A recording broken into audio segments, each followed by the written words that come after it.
be privileged to a double greeting of Bismillahir Rahmanir Rahim. Wa ashhadu an la ilaha illallah wa ashhadu anna Muhammadar Rasulullah.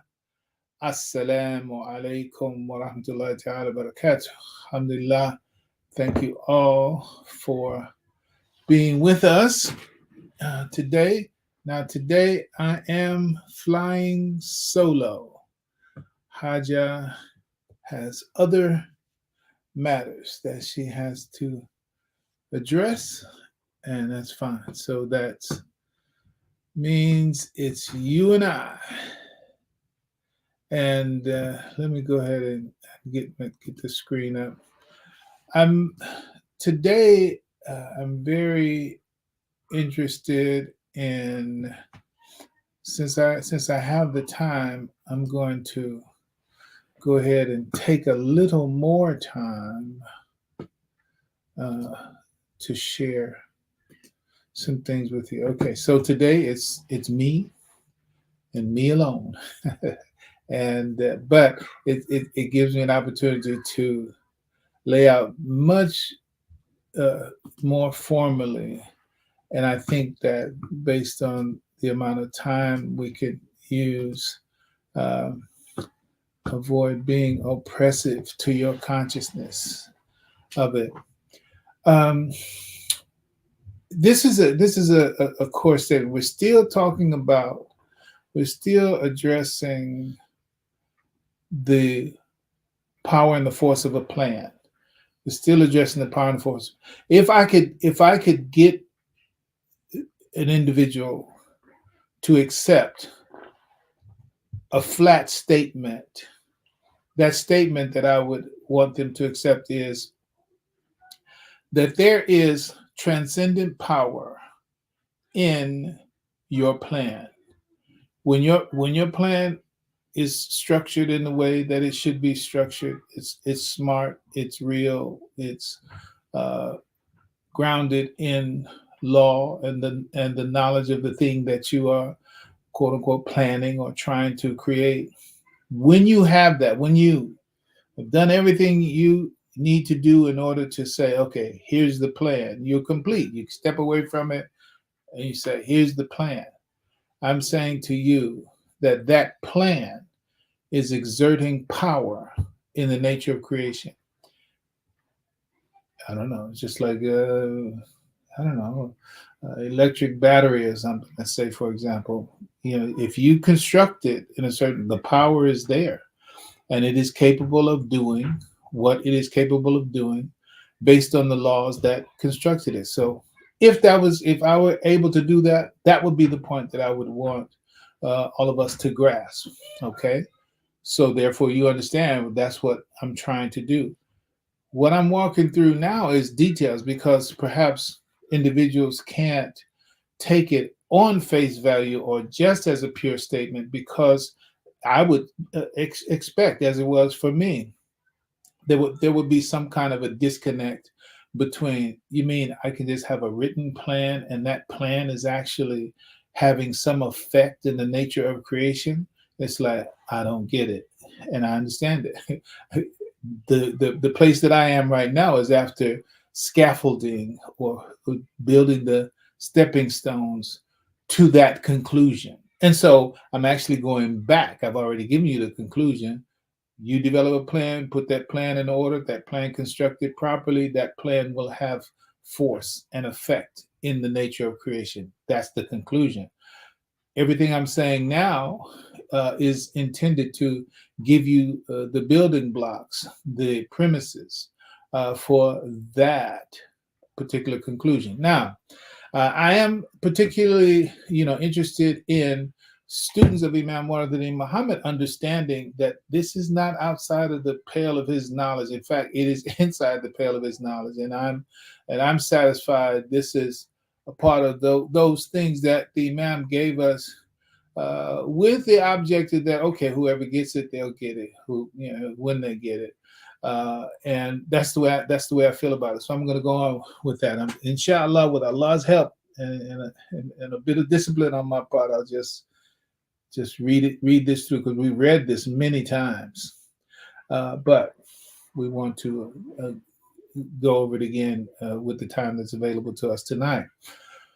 So, statement here. This is not a quote. This is just a connecting bridge statement. It says, since there is quantum entanglement and non-locality, we are one with the creations. So 67, 1 through 4, that's Surat al-Mulk, and those statements in the first and through the fourth verses restate that the creation is one unitary whole. There's no separations, there's no breaks, there's no seams. All right. So it's one. And because of that, we are always affecting and being affected by all creation. That is, everything in creation is connected to everything else in creation. Nothing in creation is disconnected from anything else in creation, and everything in creation is affecting everything else in creation. That should be clear. Okay? Science has names for this. Quantum entanglement is one of the words. Non-local, or phrases. Non-locality is also one of the words, and that has to do with affecting things at a distance and instantaneously. But let me stop and make sure, don't have any confusing or any questionable ideas about I think it and then it happens. Not in this concrete I dream of genie kind of way. No. So let that go. It's a much longer process involved with that, but no less real. So the Imam says, we're quoting him now, he says, our consciousness goes outside our body. Our consciousness is not only in our body, our consciousness lives in the universe, not just in the environment, the local environment. So that's where the Imam is talking about non-locality, right? The thing doesn't have to be right next to you. You don't have to be directly connected with it in order for you to influence it. And that's the nature of consciousness. Consciousness is not bound the way our bodies are bound, okay? So it says not just the local environment. The place for it is the universe. The full extent of God's creation, that's the environment of the consciousness. What the Imam is telling us is that this consciousness, we only feel a part of it. We only have a sense of a part of it. And in reality, I mean, it's a big thing. Philosophers talk about, they call it the hard problem, talking about what is consciousness, how do you identify, all that. Okay, and God says in 17th Surah, where it says they actually concerning the spirit, you can apply it to consciousness as well. It said, of it, oh man, you have been given little knowledge. You haven't been given a lot of knowledge about it. So in turn, there's one thing. Don't go nowhere. I'll be right back. There's one thing.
I have 7 of our grandchildren here right now, and there was one little check I needed to run to make sure everything was fine. And everything is fine. And so we continue. All right. So where were we? We were talking about the presence in the space of consciousness, right? God says to us in the Quran, what's identified as spirit, we can also read it as consciousness. We know very little about it. So there's so many things that voice you just heard, his grandpa, can I do this? Can I do that? He had asked me a question, which I won't elaborate it, but he had asked a question about, you know, what is God's beginning and how the Quran came to Prophet Muhammad. 10 years old, very wonderful. And with his parents' approval, and I hope to play that answer. We talked for about 45 minutes, and he was very, very much there in the conversation. Uh, but I'm raising that to say, because when I was explaining to him how to understand, quote, the reality of God, uh, then uh, I had to talk to him about light. I had to talk to him about air, right?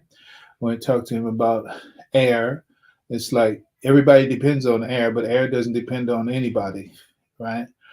You understand what I'm saying? Allah is in charge of everything, but I'm trusting that you have a better consciousness than that kind of mind. But the idea is that air. So he said, "Oh, so God is the air." He said, "No, God is like the air." So there's a sign in the air that can help us get an understanding of God, because it's everywhere. Everybody depends on it. You can't see it, and you can't live without it. So right there is like, that's God. But so his natural youthfulness says, "Oh, the air is God." No, God is like the air in that example that I went through the same thing with him with regard to light. Light. I said, "Is there light in the room?" He said, "Yes." And I said, "Okay, what does it look like? What does it sound like? What does it taste like? What does it feel like? What does it smell like?" And so light doesn't reach any of those 5 senses. So, but you know that light is in the room, but it's not light that you're seeing. You're seeing what the light shows you. Okay. So it is, Allah subhanahu wa ta'ala has given us the creation. The creation is not God, but God is who makes the creation possible. Uh, God is Al Nur. We explained all that to him as well. Okay, consciousness falls into a similar category. What does consciousness feel like, sound like, taste like, smell like, look like? It doesn't meet any of those standards either. But would you not agree that you are and have consciousness, right? So there's a mystery to consciousness. There's a mystery to consciousness. It's real, but again, it's abstract in the same way that other phenomena we talked about it. So understand that. So when you understand that it's a reality and that it participates in a very high level of reality, we call it transcendent, and we'll say it again before this is over. Uh, so it's understanding the power and the nature of that consciousness, which is, quote unquote, us, our reality as created by God. More so even than our body, we are a consciousness. We are participating in it. In fact, a quote from Rumi, famous Islamic poet. He said that you're not the drop in the ocean, you are the ocean in a drop. You're not a drop in the ocean, you are the ocean in a drop, right? And don't let these things take you away. I mean, they're beautiful, they're wonderful, they're ooh ah, they're should be if you have some sensibilities like that. But the point is, when Allah subhanahu wa ta'ala says, when he says khalaqakum min nafsun wahida, he's saying the same thing. Khalaqakum min nafsun wahida, right? And لا بعضكم لا خلقكم وبعضكم إلا كنفس واحدة. It said, and your creation and your resurrection is in no wise except as nafsun wahida. So that last statement, that last verse, is saying you are nafsun wahida. That's what he's saying. Your creation and your resurrection is in no wise except as one soul.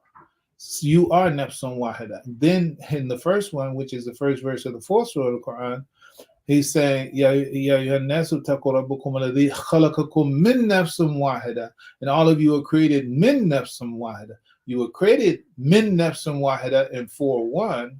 And then in the other one, verse number I don't have. And the other one says, your reality is nafsun wahida. So if you take nafsun wahida as the ocean, and you take yourself as a drop from that ocean, خلقكم من نفس واحدة رجالا كثيرا ونساء. If you take yourself as a drop from the ocean, that's true. But then also, if you take yourself as an ocean in a drop, meaning you're the drop, you're the actually the ocean in a single unit, right? So you're the whole thing in a single unit, but you are also from the whole thing, right? So both of those things are true. All right. So all of this, so when you the you that all this conversation we presumably understand, we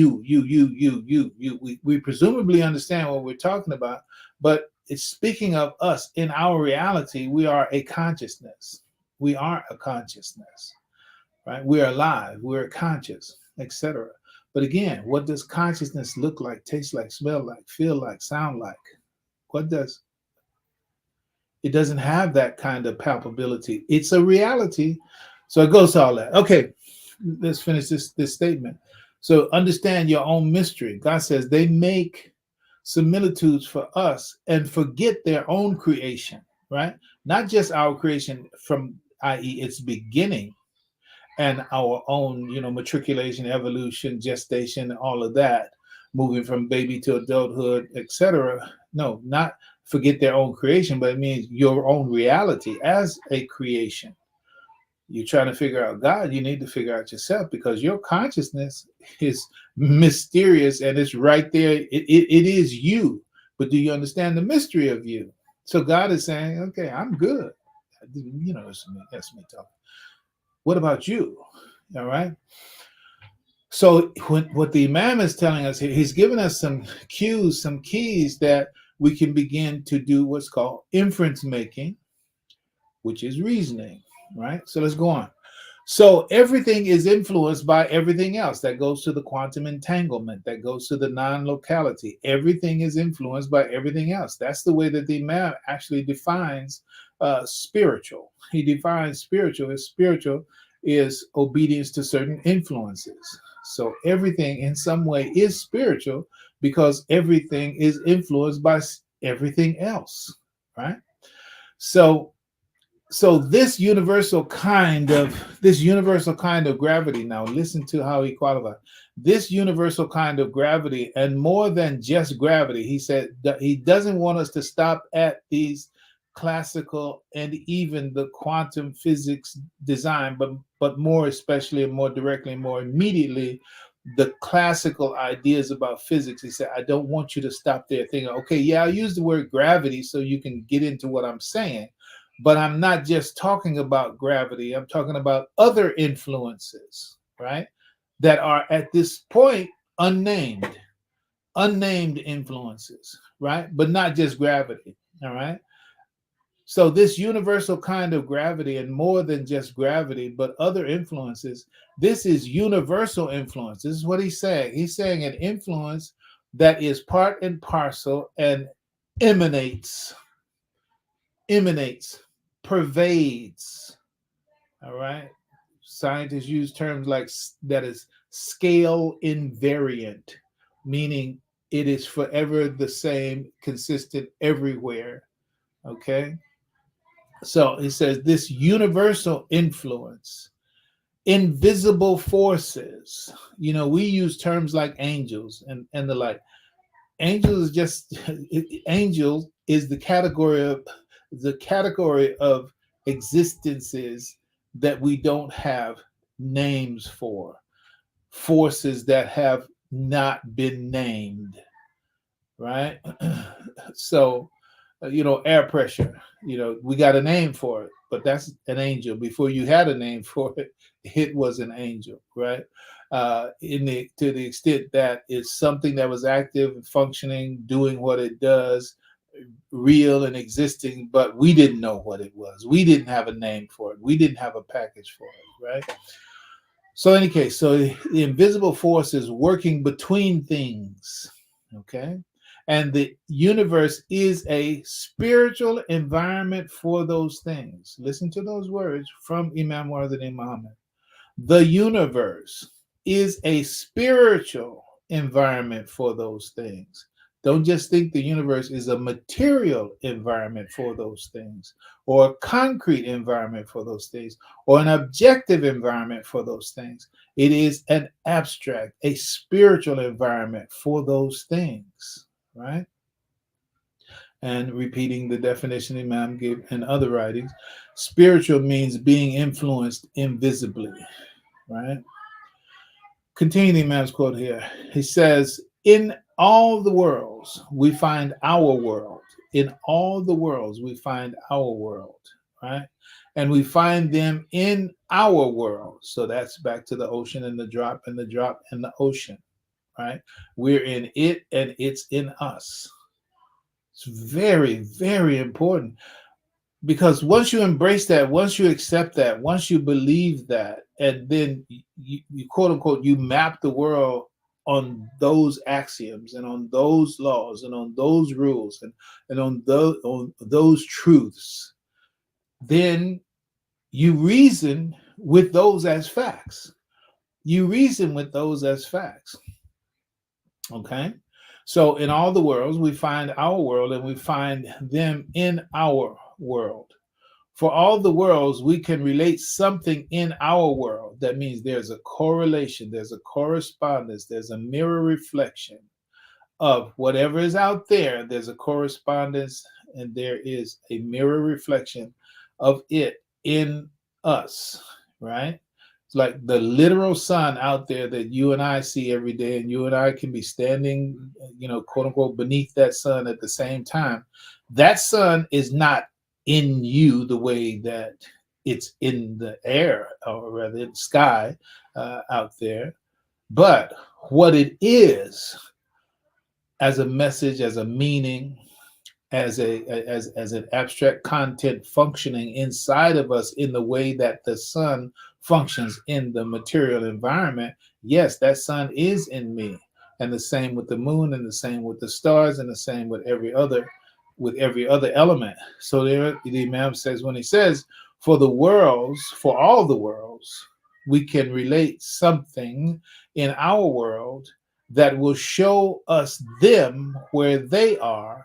So our world contains actually all worlds, right? Man is macrocosm, and man is a macrocosm of creation, and he is the microcosm of creation, right? So, pardon me, man is a microcosm of creation. He is the microcosm of creation. So, okay, so that's a foundation, that's a core statement for what we're doing. Going on, because I want you to be comfortable traveling with me like this, and I want you to understand the marching orders that I'm operating under as a student of Imam Waradin Muhammad, a student forever. The Imam has left us so much. You're going to be studying him. If you study him at all, you're going to be studying him until you die. It's like that's that. You have to. It'd take a lifetime in terms of that, mashallah. So here's a statement. The Imam said, God created us with the nature, with the character, with the behavior he wants, and that will remain good as long as the environment is good and suitable and conducive to that life and development. But it will require knowledge, revelation, education. If that environment becomes itself the factor oppressing the intellect of man, meaning it says, but it will require knowledge, revelation, education if that environment becomes itself the factor oppressing the intellect of man. So he's saying we're supposed to be abstracting and gaining and benefiting from the environment. The environment is supposed to be our friend, but the environment can be manipulated, influenced, changed, and made toxic, if you will, and become your enemy, the enemy of your life and development. So the Imam says, but it will require knowledge, revelation, education, if that environment becomes itself a factor oppressing the intellect of man. I think Muslims, we definitely have to be thinking about that during this election cycle that's going on, and what's going on in the world right now. We need to be able to assess, is the environment itself becoming a factor for the oppression not only of our intellect, but our life in general. Continuing Imam's quote. So this is what he's saying. Therefore, this is what you must do. When he says so, he's saying, therefore, this is what you must do. So, dear beloved believers, we have to appreciate knowledge, appreciate education, and try our best to translate the complicated ideas. It's like, don't sweat the simple stuff, because the power that we need is complicated. Why? Because the situation we're in and the world we're in and the environment we're in is a complicated place. And the knowledge that is evolving in the world right now are complicated ideas, right?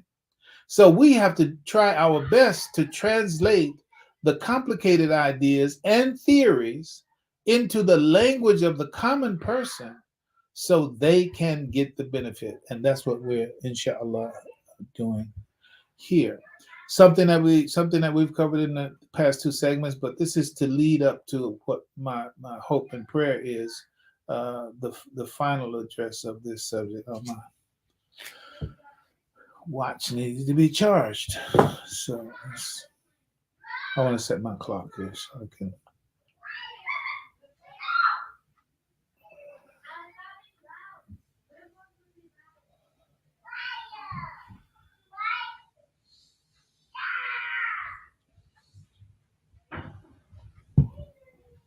Okay. All right. So the Imam is inviting us beyond Newtonian and classical physics. So Newtonian physics is called classical physics.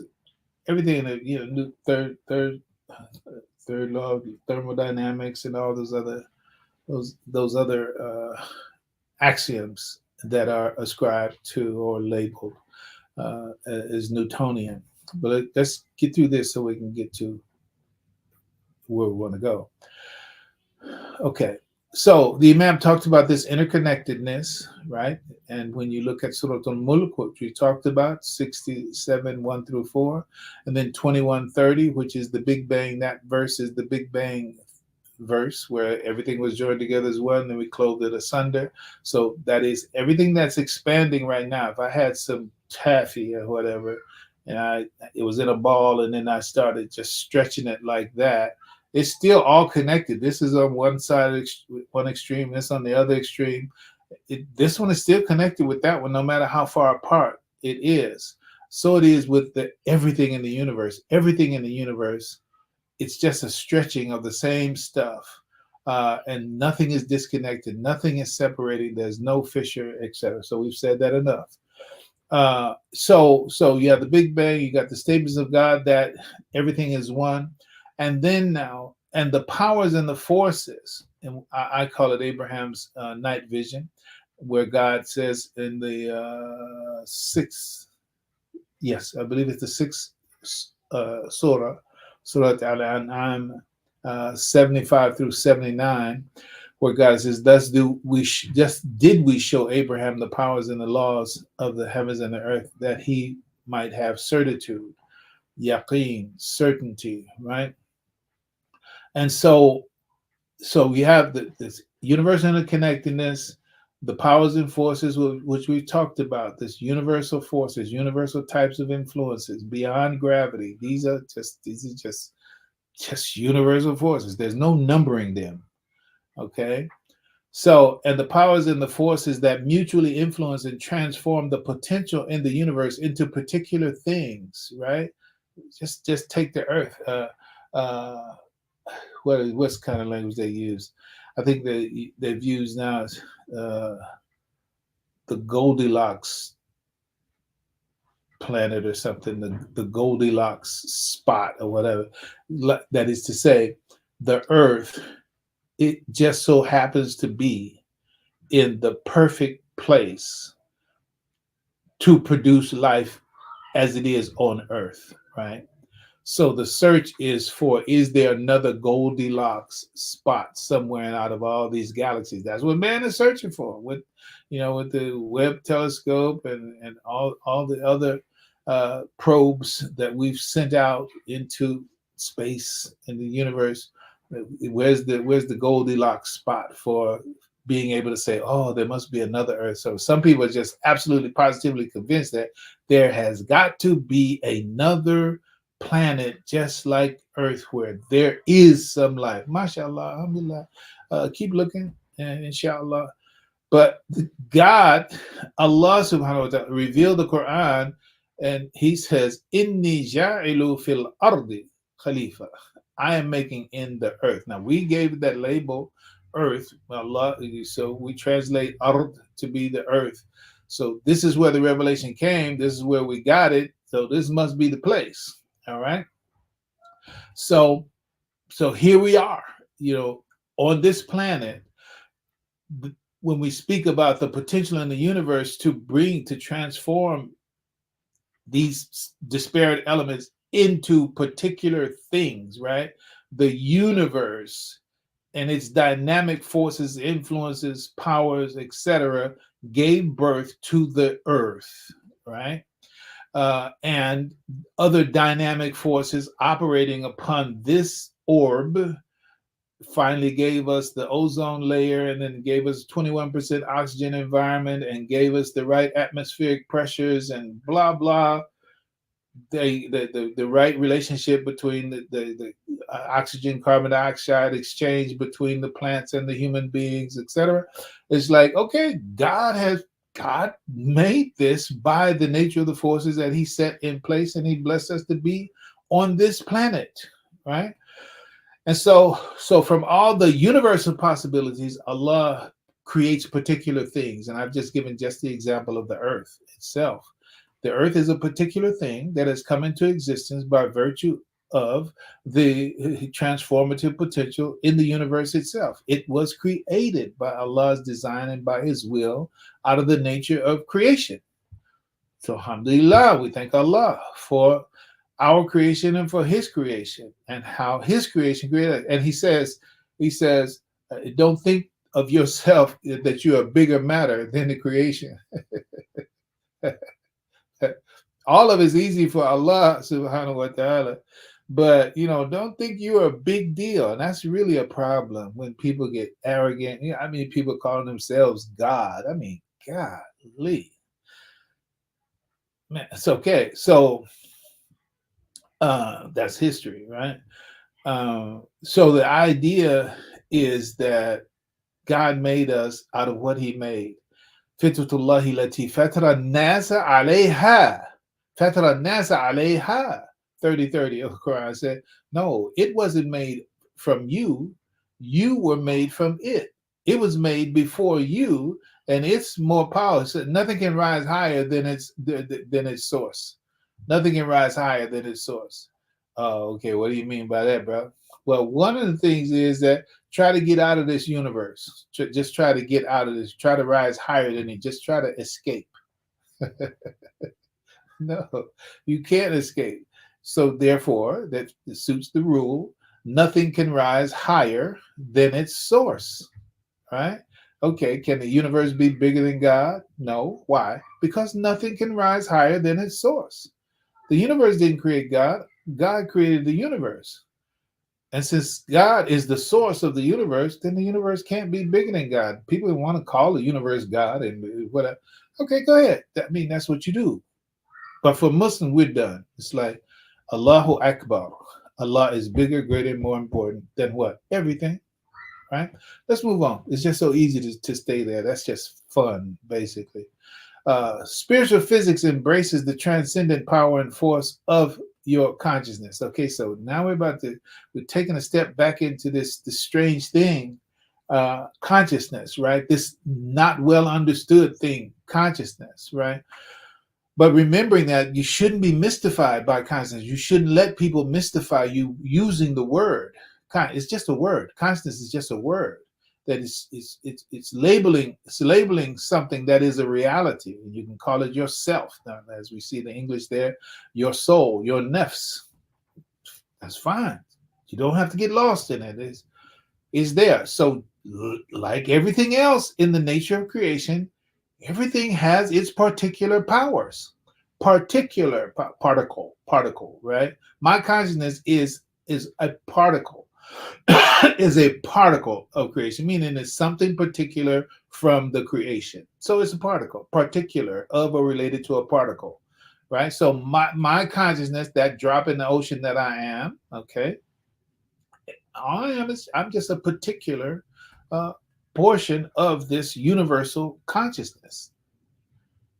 There's nothing else I can really add to that. And that's what we call ourself. That's what we call ourself. Right. So the deeper refinements of all that comes from and for another conversation. And so there is this parsing out and explaining that, and wonderful. That's what philosophy, and that's what open quotes theology is, right? Theology is not, you really don't study God. Theology is just talking about the logic of God, but the way people understand theology is like they're studying God. No, it's not God that you're studying. You're studying something that He's done, whether it's you or the universe and its laws, etc. But God is beyond comprehension because you have to make God the subject. So that means He has to be within the scope of your vision. So no vision can encompass Him. So that's why, alhamdulillah, Imam Muhammad said, in Islam, there is really no theology, not in the way that they understand theology.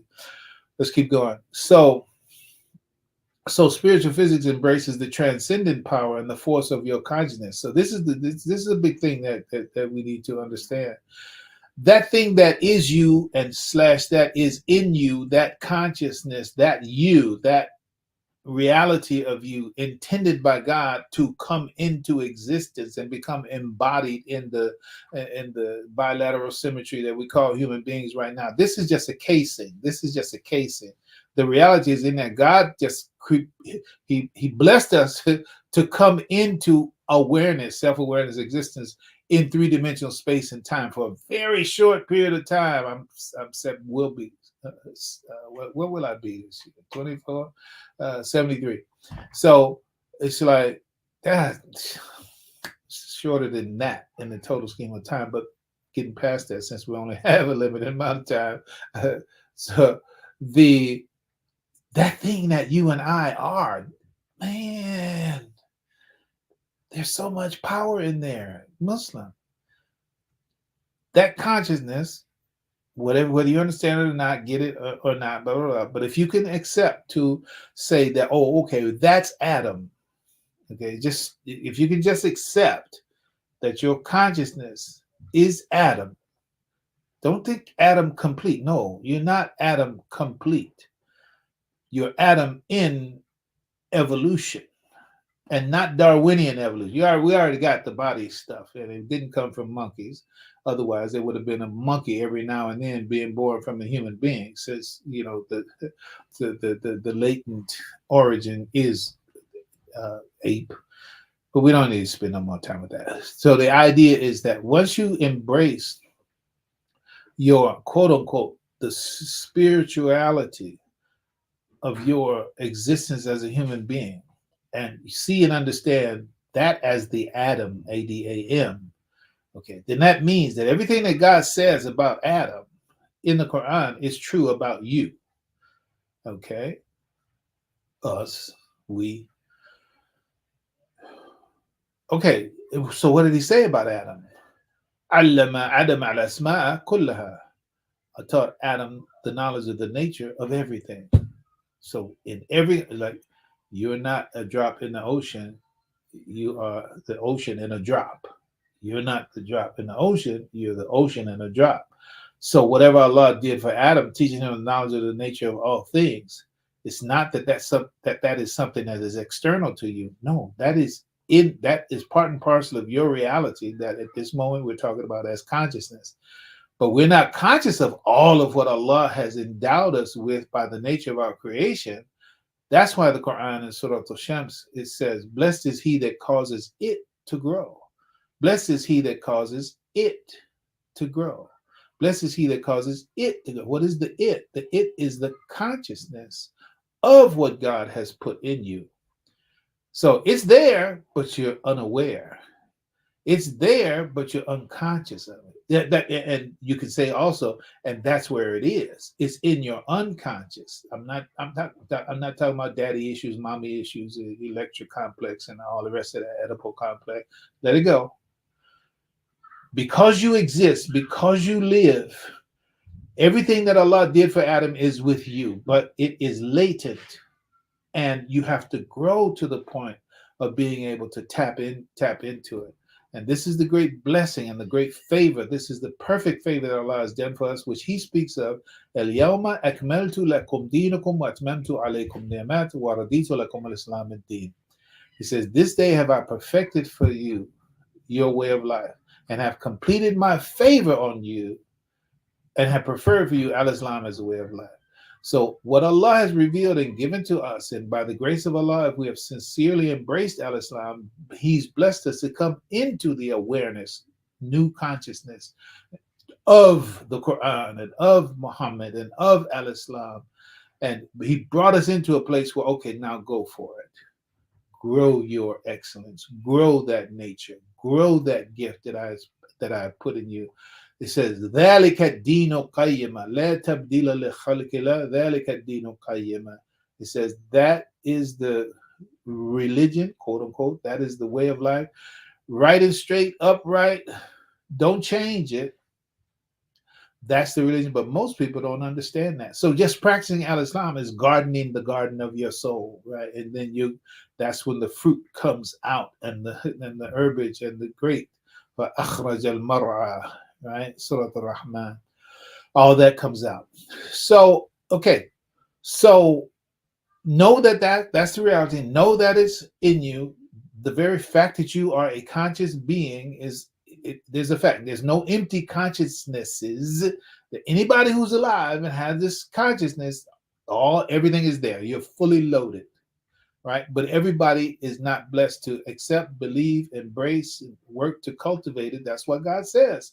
Blessed is he that causes it to grow, right? And where's the growth? The growth is in purification. ونفس وما سواها فألهمها فجورها وتقواها قد أفلح من زكاها. Okay, so that's the purification process and the practice of the 5 pillars of al-Islam, and holding properly to the beliefs of al-Islam, and then practicing those practices of the Prophet, peace be upon him. That's our cultivation, that's our growth. You are your own garden. Let's move on. So beyond the third wave. So we're about the next slide. We're going to talk about this third waves. This third wave. Peace. So beyond the third wave, which we'll talk about, is spiritual physics and spiritual economics, because this is wealth creation and preservation. So the goal is to get to the place to understand what is the nexus, Nexus. What is the nexus between our spiritual practices, our spiritual beliefs, and wealth creation. That's because listen, analogy comes to mind right away. where God says, "What is that in your right hand?" To Moses, he said to Moses, "What is that in your right?" Ah, it's my staff. What I do, I guide the animals and I knock down food for them to eat. God said, "Throw it down." And you know the rest of the story. If you don't, go back and read that story. The idea is that there's something that's already with you that has more power than you know that it has. You put it to uses, but you don't put it to its highest uses. And you're not going to be able to put it to its highest uses until you make the connection between it and the nature of reality as Allah has created it. Until you make the throw it down. So something that's been given, throw it down. It's like, and literally, at another time, and we've already done it in the past, but literally, it's put your forehead on the ground. Put your forehead on the ground. Throw it down.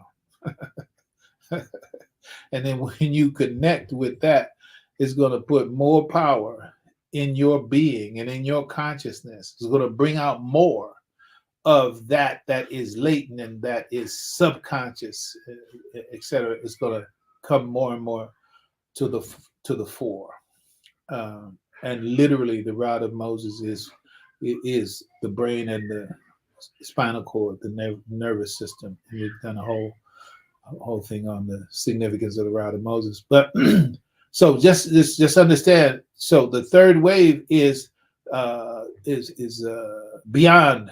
That is beyond the third wave is spiritual physics. You talk about physics, you talk about Newtonian physics, you talk about quantum physics, but what Allah has is beyond both of those physics, right? But there's an economic connection with it, and we running quickly through this. Imam Muhammad talks about the modern world economic principles have to repent. That shows you that the spiritual connection to economics, and even in the modern parlance, you have Michael Saylor, massive in cryptocurrency, particularly Bitcoin, speaks of it as having economic immortality. Economic immortality.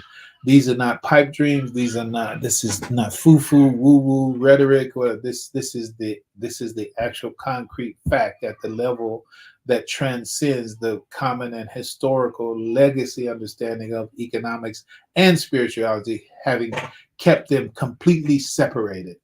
Like religion's over here and money's over here, right? And right there, you can see as alhamdulillah, Imam Muhammad's given us so much that we've inherited from him, right? So in the adhan, we say hayya ala salat, turn to the right, right, and then turn to the left, hayya ala falah. You could apply that to these two extremes, right? So hayya ala salat, talking to the people that are focused on materialism and concrete and objects and things, they say you need to come to prayer. You need more spirituality, right? More transcendent thinking. So you need to come to the center for that. Hayya ala al-falah, hayya ala salah, hayya ala al-falah. Those of you who are spending more time on the spiritual, the abstract, and those things that are not concrete, etc., you need to come more to a center where you get closer and you make what you are perceiving and understanding more practical, more workable. Apply your principles to the material world, the actual world. Asceticism is not the way. Monasticism is not the way. Staring at the stars is not the way. But all of you have to do both, right? The more material people have to balance that with their spirituality. The more spiritual people have to balance that with more material understanding and work. All right, so that's what. So it's the spiritual physics and the spiritual economics is represented in my language here. It's transcendent physics. I say physics because I want to keep the idea of power and force in the conversation, right? Sometimes you just say transcendent, you lose the quote unquote the corporeality. You lose the substantive. You lose something of the solidity. Because I want us to understand that even though these laws and principles and ideas that we take them as being intangible and not palpable, etc. And when we do that, we make the mistake of thinking that they have no power or force. It's just an idea in your head. No, before it even got in your head, it was already existing in the nature of creation, and it has power, right? History has brought us this language. Nothing has more power than an idea whose time has come. So that lets you know that an idea has power, right? If you embrace that, and I do, and I when an idea, okay, some of you were part of that Nation of Islam. Some of you bought the Yaqub's myth. Some of you, like I did, some of you bought the mother plane. Some of you bought whatever it is that you bought to do. White man is the devil, black man is God, Yaqub big head scientist, Island of Palan Petmos. You know what? You know what? When that idea came, when you heard that idea, the ones I'm imagining, like myself, it's like, okay, where do I sign? It's like, yeah. The drugs are gone. Yeah. The alcohol, that's gone. Yeah. The running women, that's gone. It's gambling, that's gone. It's like, what are we doing? Nothing is more powerful than an idea whose time has come. So that lets you know the power of ideas. Now, mind you, let me remind you, especially in this day and time, right now, these next 100 days, you got me. It's like, you can see that all ideas ain't good ideas. All ideas aren't kind ideas. All ideas aren't merciful ideas. All ideas are not intelligent ideas. And you keep on going on that list. But do ideas have power? Absolutely. Okay. And so let us understand this. Whose ideas are more powerful than Allah's ideas?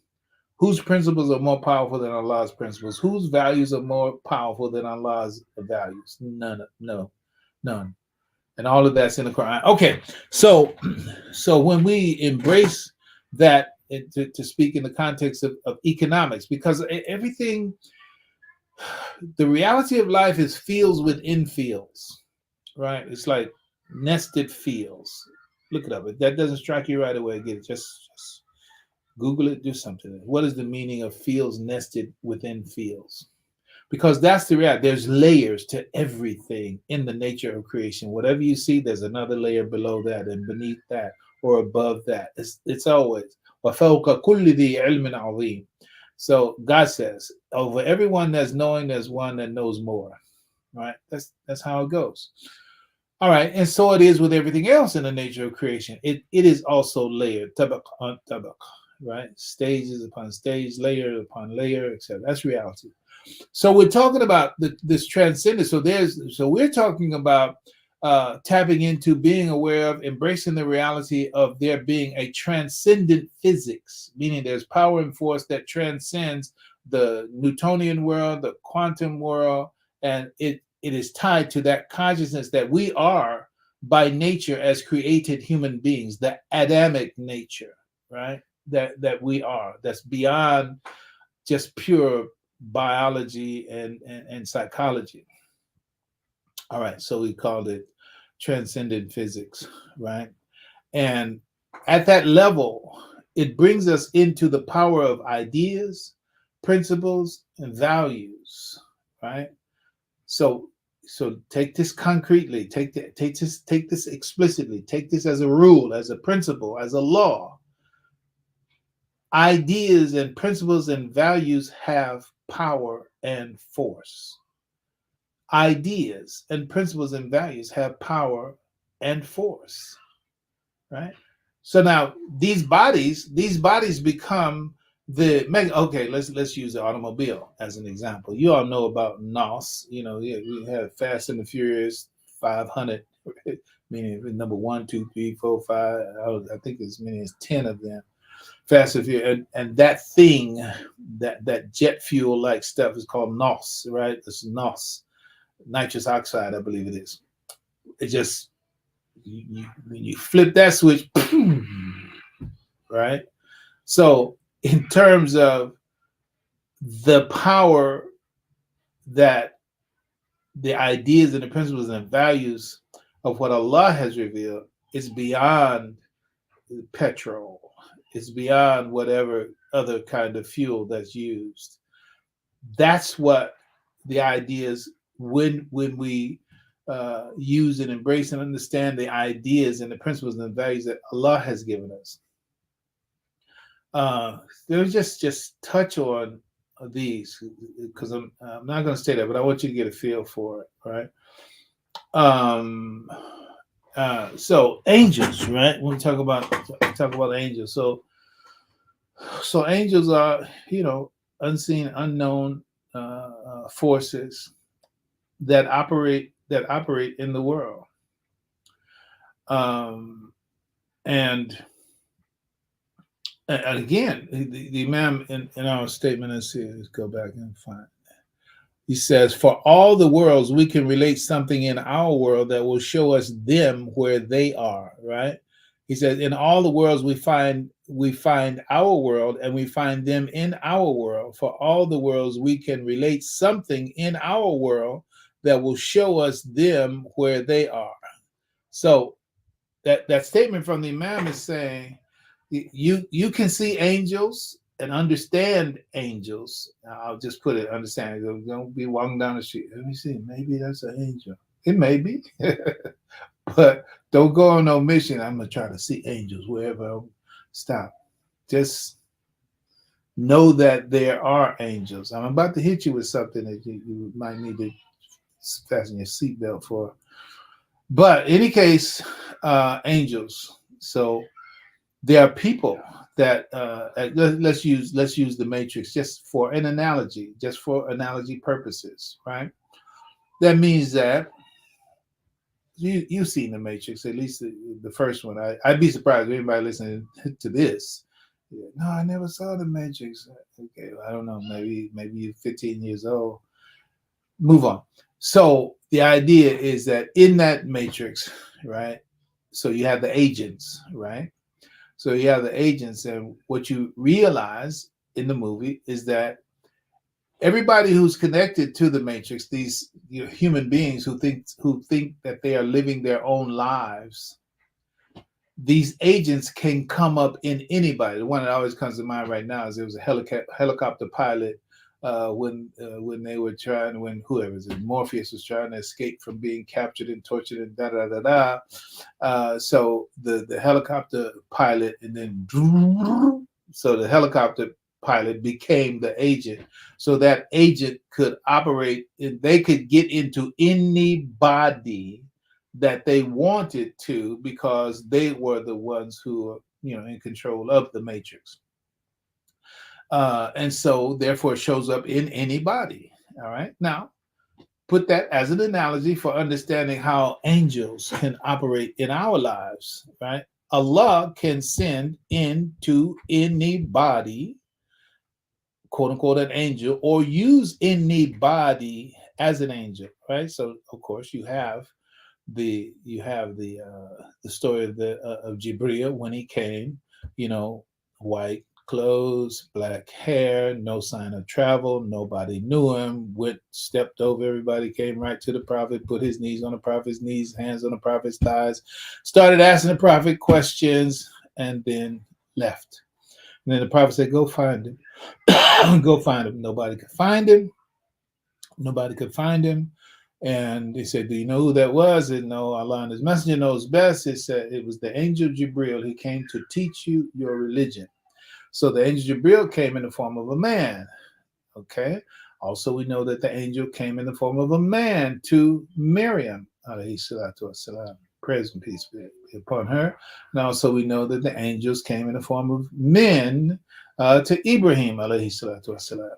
All right. So God has already showed us that Allah can create forms to be angels in the world and use people in the world as angels. All right. Now here's the kicker. Satoshi Nakamoto.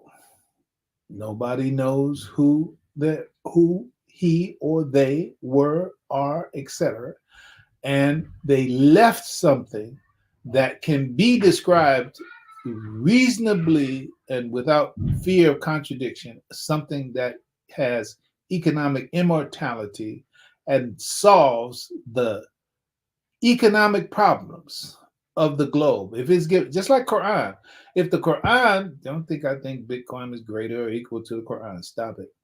What I'm saying is that if the Quran, this is an analogy for the power that's available, but it still has to attain its power through the vicissitudes of humanity, right? So we have the Quran. The Quran's been here 1445 lunar years or so. Okay, but where is the place of the Muslims in the world right now?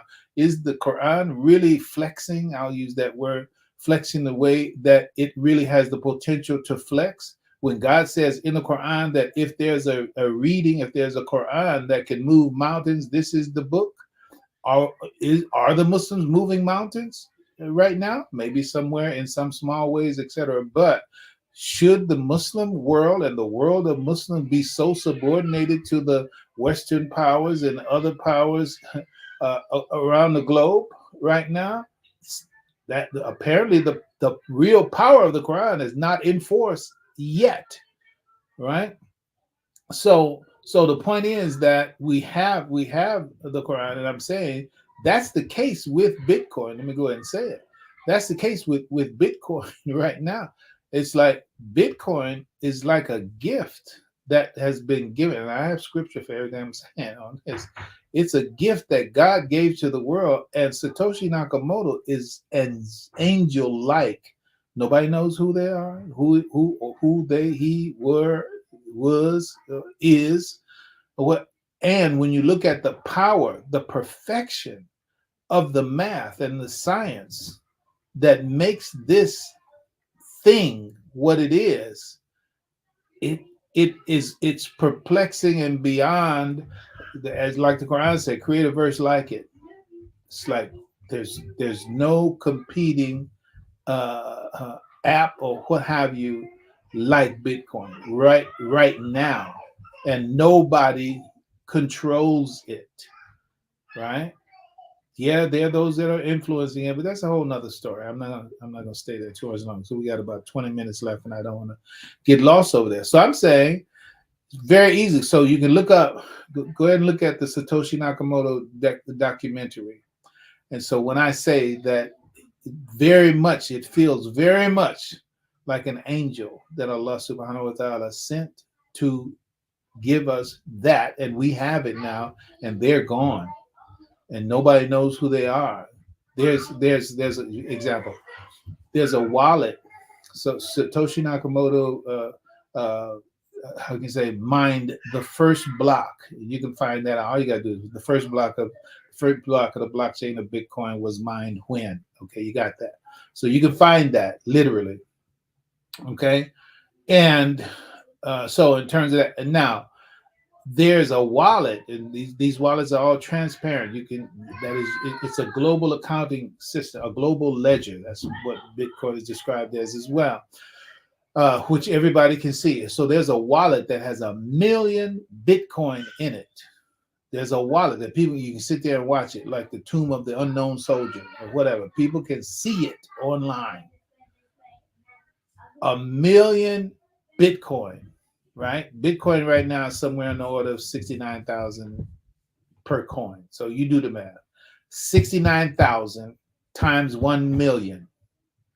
I don't know what that number is. 69,000 times 1 million. Has it moved? Not one scintilla, if you will, have moved from that 1 million Bitcoin wallet, because the only one that can move it from that wallet is the one who created that wallet. Hasn't moved. Now, do you think that a human being who have access to 1 million times 69,000 would not move some of that? Right? Okay, that's enough of that. So let me make this point. Because last week I tried to do a PSA, and I will, inshallah, with Allah's help, make it just brief. Look, see, as this thing goes on, the value of the dollar decreases anyway. Inflation is taking away the value of a dollar just anyway. Bitcoin, no Bitcoin, blah blah blah. Doesn't matter. So the inflationary impact of taking away the purchasing power of a dollar is dying every day. And the price of Bitcoin is going up, and it's primarily going up because of the devaluation of the dollar. It takes more dollars to get more of this limited asset, right? And the big boys and everybody, they know this is the deal right here. But the more you and I wait, for example, and it keeps going up, and our dollar purchasing power keeps going, it keeps going up. Dollar purchasing power, pretty soon the dollar is going to be dead, and this and the Bitcoin is going to be the power in the world. Some of you may know, may not know that Donald J. Trump, made all his claims and declarations, and that what he's going to do. He's going to be the Bitcoin president. We're going to make America the place where Bitcoin is the most, and da da da da. Okay, so for those who own it, they say, yeah. And that's again, we know about agendas and we know about politics and what have you, but it doesn't matter because Bitcoin has been going through since 2009 up to in the past 15 years. It didn't matter who's in office; it keeps going in the same direction. But let's see what we can get to in this next 15 minutes. Let's go. All right, let's see if we can abbreviate this. But be concise. So when we speak of these waves, we're speaking of the element that is, what is it? What element is it that is endowed with power and force in the world? So during different ages and during different waves, as they're called, what has the power? What is endowed with power and force in the world? So Alvin Toffler, in his third wave trilogy, he pointed out that there are three waves. Okay, and as we read this, I want you to take this greater sign. You have the lesser and greater sign, but you take this greater sign to mean that whatever X was, it was endowed with power and force in the world over whatever else is talking about. So it began with the agricultural wave. And the agricultural wave, it had the force over, it was endowed with power and force over wealth and knowledge. So if you had force, meaning you had that muscle power, manpower, crush your head in kind of might, you had more men, then you had more force. And when you had more force, then you were endowed with power and force in the world. All right, the Roman Empire, whatever you want to say. So during the agricultural wave, it was endowed with power and force over wealth and knowledge. So when we come into the industrial wave, wealth, that is monetary resources, wealth was endowed with power and force in the world over force and knowledge. So now you can overcome other forces because you can buy the other forces. You can buy, you work for me, I'll pay you double whatever he's paying you, right? So now if you have more wealth, you had more force, and also the same, you had power over the people with knowledge. So the industrial wave brought in wealth as being endowed with power and force in the world over force and knowledge. And then when we moved out of the industrial wave, coming into the information wave, these are real cycles of time. As you see the numbers there, I'm not going to go through the numbers. These are real cycles of time, real period of time. For those lengths of time displayed there, that was how long they exerted power and force in the world over the other two. 10,000 years for the agricultural wave, 300 years for the industrial wave, and now the information wave was the knowledge, when knowledge was endowed with power and force in the world over wealth and force. See, so if you knew more than the one who had the wealth, well, then you could get the wealth from the one from the one who didn't know what you knew, right? And that's really how it goes all the time. And that is, money flows from those who know, from those who don't know to those who do know. Money flows from those who don't know to those who do know, right? So if you have wealth, but you don't have the knowledge, and I have the knowledge that you need to have, then the wealth that you have will come to me because of that knowledge, right? So knowledge exerts now power and force over wealth and force, right? Knowledge has that. And so in the trilogy of Alvin Toffler, then that was the three. It's like it was complete. Now, why would it be complete in three? Because we live in a Trinitarian based world. For them, it's got to be three: God the Father, God the Son, God the Holy Ghost, breakfast, lunch, dinner, etc. Uh, but see, that's a Trinitarian paradigm, right? But that's not our paradigm, right? But the point is that the last one that they had, for them, the end all be all was knowledge. So you get knowledge, now you're in charge of everything and everybody, right? And this to read from that point, those who are rising in dominance are those who can create and exploit knowledge. That was the information age when this material was I first wrote it out. The particular knowledge, i.e., technology, being exploited today is the financial instruments, right? There's much creativity when you look at The Big Short and so many others that led to the crash of 2008 and the like. It was people being creative with that, right? But it began with what you call the LBOs, the leverage buyouts, and now derivatives. Derivatives are just a big thing. Uh, uh, uh, what is that? Collateralized debt obligations, CDOs. These are things. These are instruments. These are financial things that were created by the quote unquote the quants and the like in the field on Wall Street and etc. And then so they create these packages and sell financial packages to people, no matter what the content of them actually are or were. So you have structured finances, and now in this case, Bitcoin comes after that. So where are we now? We're in the fourth wave. And it's relatively new. In the scheme of God's clock, it's relatively new, but there is a fourth wave because we're on a different paradigm. Let's see. Our paradigm is this: what God says, 41:10 says, He set on the earth mountains, standing firm high above it, and bestowed blessings on the earth, and measured therein all things to give them nourishment in due proportion in 4 days. What Imam Muhammad gives us 4 periods or 4 measures, right? In accordance with the needs of those who seek sustenance. So for us, it's not complete in 3, it's complete in 4, right? So let's go back. So let's look at knowledge. Let's just understand at the top of their scale, of things is let me see, my 7 grandchildren are piping up in here.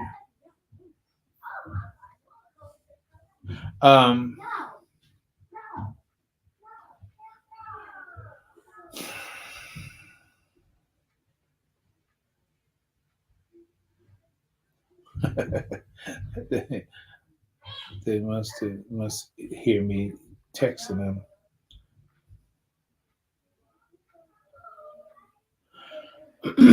So let's understand the nature of knowledge. Remember, knowledge for them, knowledge is the top, right? Knowledge is the top.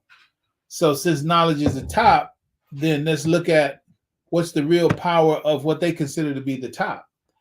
Knowledge is the highest form of power, right? For them, we're going on. It's more flexible than force or wealth, just dealing with the trilogy of them, right? It's more flexible than force or wealth. It multiplies wealth and force. When you have knowledge, you can multiply wealth and force. Wealth and force are concrete and they're finite. Knowledge is neither. Well, knowledge is not concrete. Knowledge is not finite, right? So therefore, there's a vulnerability for wealth and force, because some people that have force, don't ask, but Christopher Reeves, Superman was his character, right? But Muhammad Ali, same thing. So in terms of whatever kind of force it is that you have, it also diminishes. So it is with wealth also. Knowledge, I don't see that here, but knowledge, for example, it multiplies by sharing, right? When you give more knowledge, then knowledge is multiplied, right? Let me give you a term, distributed cognition. This is what more Muslims have to do. We have to share our knowledge. It's that is what multiplies the knowledge by sharing it, right? But let's move on. Also, wealth and force are the purview of the strong and the rich. Right? All you gotta do is look at the world right now. Even the police by and large work for the wealthy people. I wish I could say different and whatever be correct, but I wouldn't be correct. Law, let's cover that. Law is uh, um, interest. Law is interest in the form of legislation. Law is interest in the form of legislation. So that is when the senators and the congressmen and the people go get the seat on Capitol Hill, what have you, and then they write laws. Who do they write the laws for? They write the laws for their constituents. And so their constituents have an interest. And so they put people in office to write laws that are in their interest. So law is interest in the form of legislation, right? So if you are not the one that put that legislator in that position, they are not going to be considering you their constituency. They're considering the ones who put them in the seat as their constituency, and it's their interest that they're looking out for, and it's their interest that they're going to embody in the form of the law. Then the police and all the other whatever forces, their job is just to enforce the law, right? Man, I don't write the law, I just enforce it. So therefore, whoever has the wealth, who puts the person in the position to be a legislator or a Supreme Court justice, even for example, whoever has that, they're the ones that have the power, and it becomes in their purview to make sure that their interests are regarded. Pay attention to that, brothers and sisters. It's critical. So wealth and force are the purview of the strong and the rich, and knowledge can be grasped by the weak and the poor. And let me go ahead and hit you one more thing on this Bitcoin thing. I'm gonna tell you anyway, so I know I said it. That it's like you have access. Maybe you're not in a position to grab a whole quote unquote Bitcoin, and you don't have to. They break down into 100,000. I believe it's 100,000 satoshis for one Bitcoin. Look it up. Point is that everybody has access to it right now. But once they're all bought up, if you will, and people like BlackRock and the like lock it down or what have you, it's like there's no more available, and so you're going to be out of it. So the point is that you have and you will continue to have the freedom to access it. But if you're waiting for something to come into your range or what have you, then your diminishing purchasing power is going to make you weaker in that position. Let's move on. So that's knowledge, right? But remember, we said knowledge is not the end of it. So they went from agriculture, industrial to knowledge or / information, right? And yes, information is very, very high. Knowledge is very, very high, but that's not the highest knowledge. And that's the point. The Holy Quran is the highest form of knowledge in history. Get that, brother and sister. When you are in possession of the knowledge of the Holy Quran, right? You're in possession of the highest knowledge in history. That's not rhetoric. History shows you that the Quranic knowledge is the highest knowledge in history. The Renaissance depended on the knowledge that came and flowed from the Quran and from the Muslims who were true to it. It is the world, the knowledge and the power of the world, its industry, its quantum physics, its mathematics, etc., are resting upon knowledge born out of the intellects of believing Muslims. And it's not diluted. That Quran is not diluted in the 21st century. It's the same Quran. It has the same power, right? So let's just cover this little scale here. That is,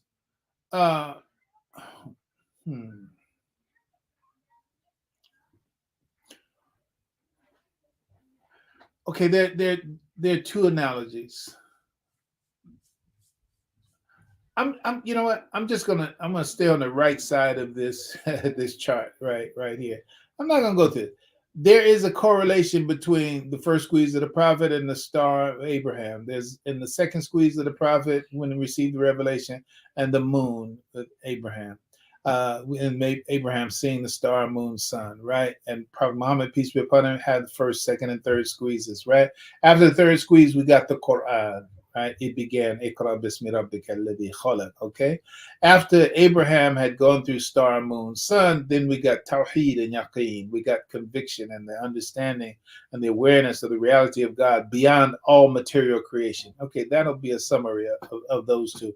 Imam al-Ghazali, rahimahullah alayhi, gave a very excellent analogy, or how you say, construct for understanding knowledge and its relationship, right?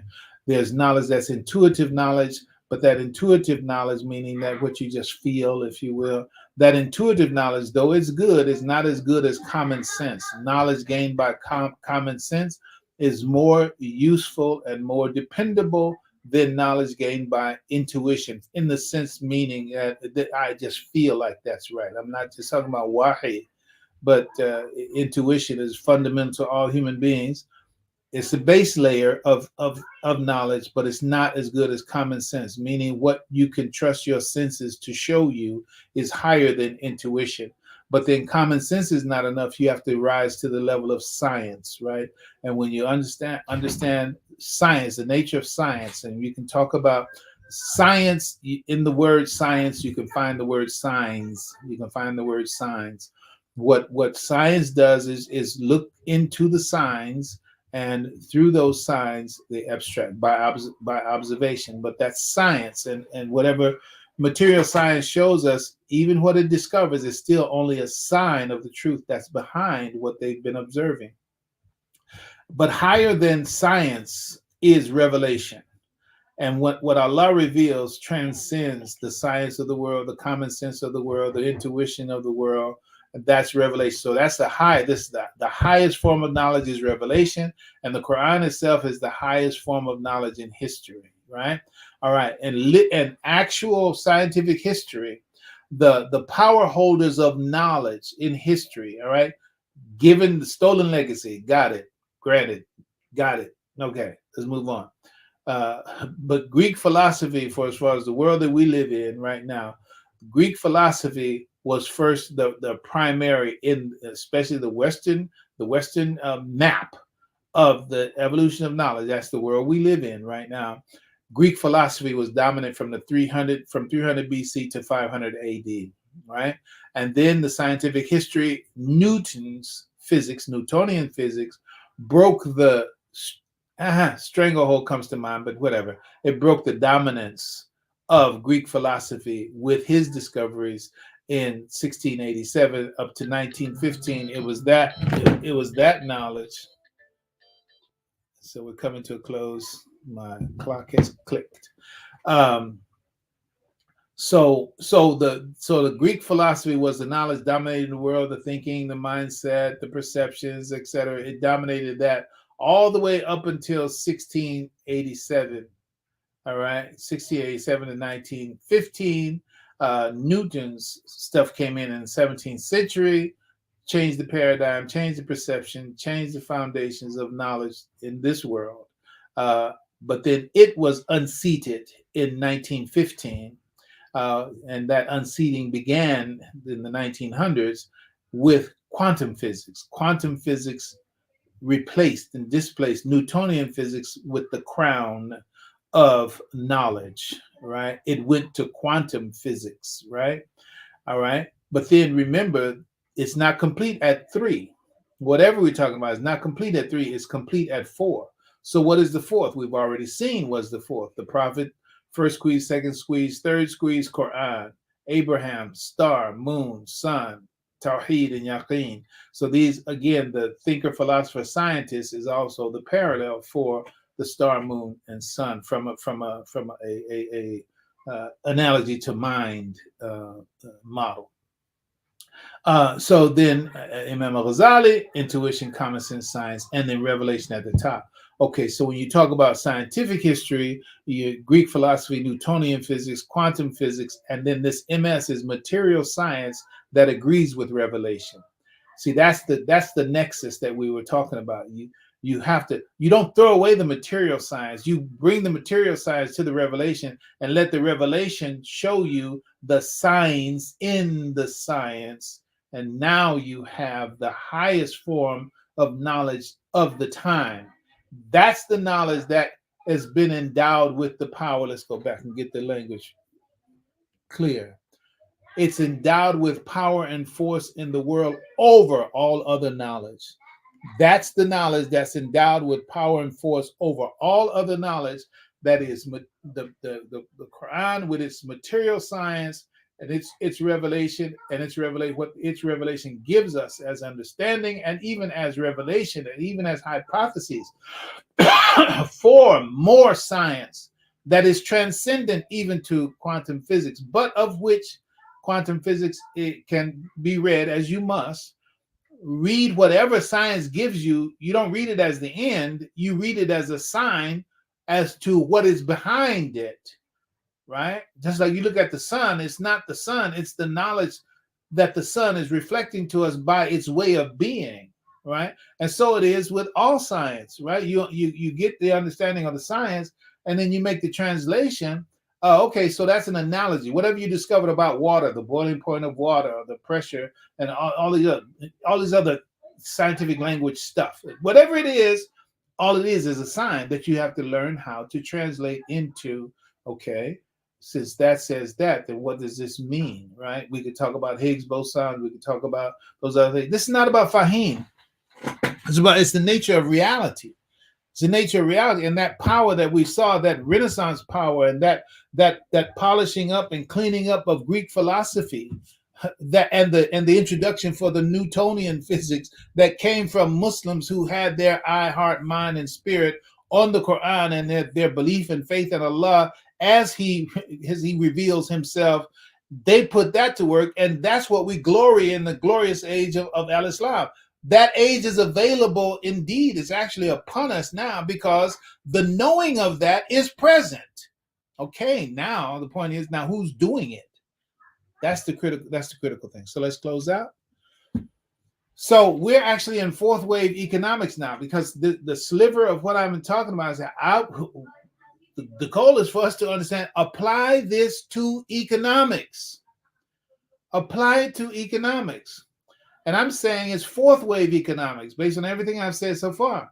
It's fourth wave economics. This is the season when these powers, the powers that you hear me talking about, these powers come into the authority that Allah always intended for this to be. I'm not to say that I have it exact, but something real close to what I'm saying. If this is not exactly it, God, he means for, okay, this is the power that I want to, quote unquote, rule the world in the interest of humanity. This is the era and the age and the season that we're in right now. We are in the fourth wave. We're in the transcendent physics as it relates to economics, right?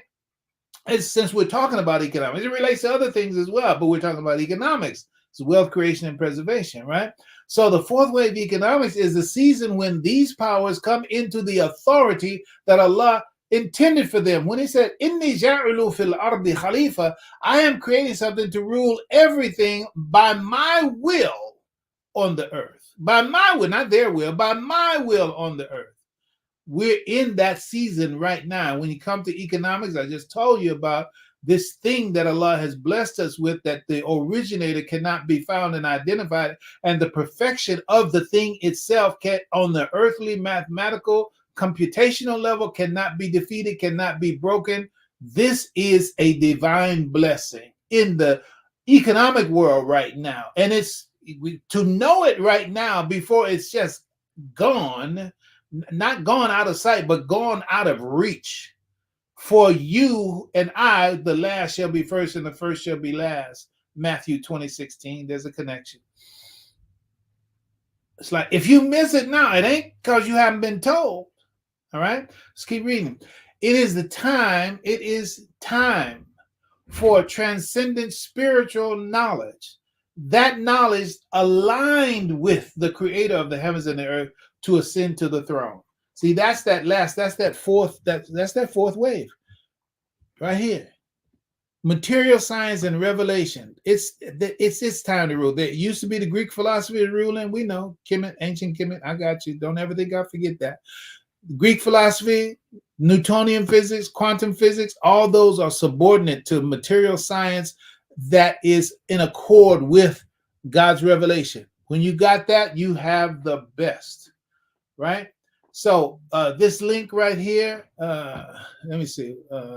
What I'll do, I'll just go ahead and put that link in there because they'll take any excuse to cancel you. You don't own that. So I'm going to put that link, inshallah, before I walk away. I'm put that link in the chat so that you can go in and look at it. So you can understand how the people in the world, people on top of the game, they understand this is a God thing. This is a God thing, right? So closing out, the power in economics, that is the will of Allah for economics, is coming to the transcendent physics. It's coming to the transcendent physics phase, which is the final phase of its reality. Remember, the completion is in 4. Okay? It's coming to the final phase of its reality, meaning that the higher power in economics is in what is itself abstract and non-material. And it's nothing more powerful and more potent right now, economically speaking, that is more abstract and non-material than Bitcoin. And it's a very critical thing. And we can talk about the whole aspect of cryptocurrencies, but that's the next wave of money. That's the next wave of what? It used to be gold, then it became paper, then it became whatever, credit cards and debit cards and digital whatever. It's like, okay, we're past that. We're at the other phase for the rest of our lifetimes. For the rest of our lifetimes and a number of generations, is the transformation will be complete. We're in a position now to get on that and ride.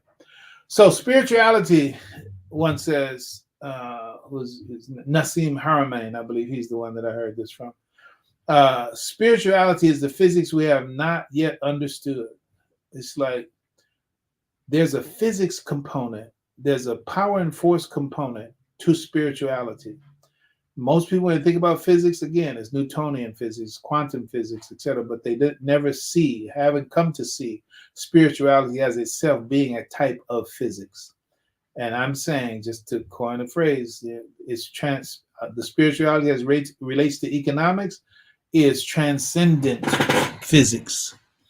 All right. So alhamdulillah, we thank Allah subhanahu wa ta'ala for his grace and his blessing. May Allah guide us to the best. So I'm gonna tick to let me make sure that I'm put a copy of it because I want you to go to this link when you get a chance. And let's see. Go look it up when you get a chance. So I'm going to slide through here and return your greetings. Alhamdulillah, Rajram, assalamu alaikum wa rahmatullah. Fareed, assalamu alaikum, brother Imam Fareed Ansari, alhamdulillah. Abdul Shakur, Allahu Akbar. So could consciousness be considered a part of the bil ghaib? Yes. It's a part of the unseen. Absolutely. Okay. Also, Anthony Abdul, always present. Alhamdulillah, shukran. Thank you so much. Al Islam in America, always present. Alhamdulillah, shukran. Abdul Shakur, Kaaba, 4-sided structure. Well, actually, it's 6-sided structure, my brother. It's good. You got to stay on it. You got to stay on it. But since you did say that much, I'm going to give you something else to work with. Imagine you have one pyramid, right? You have one pyramid, right? And that one pyramid, how many sides in the pyramid? One. Pyramids have 1, 2, 3, 4, 5 sides. You got the bottom, and then you got the 4 sides. You have 5 sides, all right? So one pyramid, you can actually take one, two, six pyramids. You can put it together and you can make a cube. We get to that more specifically later. The point is that the cube is made of a number of pyramids as well. And tidbit of information that is that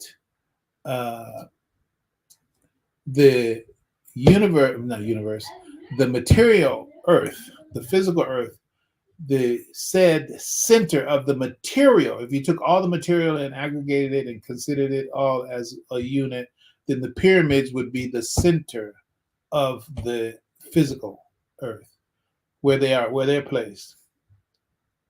When you take the whole, then the Kaaba is the center of the Earth with land and water mass. Allah knows best, but that's something that's out there. Alhamdulillah. Thank you also. So y'all go ahead and check that link that I gave you there. God's peace be on you. Everybody have a wonderful day. Inshallah, Haja will be back with us next week. Oh, no, she won't. No, she won't.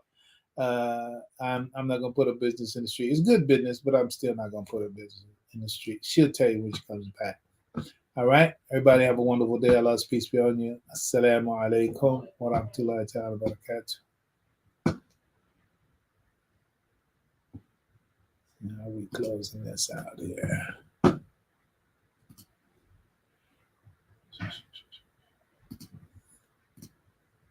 Too many buttons, man. Let's go.